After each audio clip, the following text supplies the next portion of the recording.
ကြောင်းပြေမှားတဲ့သူ့ကိုဝိုင်းရတာအမှန်လားအမေ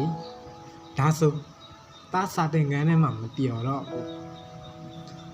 ပထမဆိုရသူအတွက်ကျွန်တော်တို့တွေလက်ခုပ်ဝိုင်းသေးခဲ့တာပဲကျွန်တော်တို့လဲကြတော့ဘယ်သူမှဆွဲမထူချင်ကြဘူးတော်ပြီအမေမြန်မာပြည်မြေပုံလဲ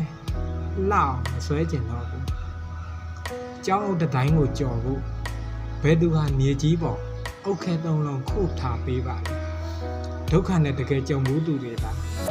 လောကကိုအပေါက်ဖောက်ပေးတတ်တာပါလားအမေရွာဦးကစွတောင်းသည့်ဖျားကိုဦးချအရှင်ဖျားသူစင်းရဲတို့အိမ်တိုင်းကဖျားတွေနဲ့စွတောင်းကြည့်ပါစေဖျားဆောင်ဝဲဘွက်ကြမယ်ဆိုရင်လေးပါစေဆိုပြီးကြောက်တုံးသေးသေးလေးကိုတောင်းမကြည့်သေးတယ်ရေးရတဲ့အမေအစင်မပြေသူအတွက်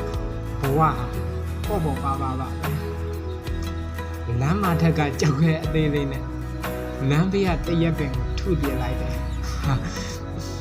အံ့ဩစရာကြီးအမေအပင်ကြီးကြည့်တယ်လားအသေးလေးကိုမကာကွယ်နိုင်ဘူးတချို့ကအရေးရရုံလေးပဲအစွမ်းရှိတာပါလားနောက်လွယ်လည်နဲ့ရတဲ့တရက်သီးမှလည်းပဲအချိုဓာတ်နဲ့ပဲအမေ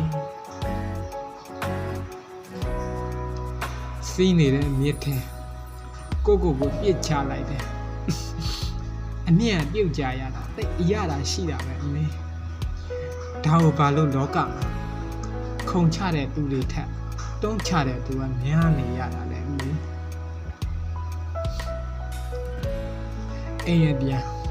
ဒုက္ခောက်ခဲ့တယ်ရိုက်ပါအမေရိုက်ပါပထမရနိုင်တဲ့ဉာဏ်မျိုးမရှိပေမဲ့ခိုးချပြီးမှန်ရတာတဲ့စာရင်တော့ကျွန်တော်ရဲရဲဝံ့ဝံ့မှားပြခဲ့တယ်အမေမသိဘူးနော်တချို့တင်ချာတွေကဆရာမအိမ်မှာတွတ်မှမှန်တာအမေရဲ့ကြောင်းပြေပီကေကျောင်းဆောင်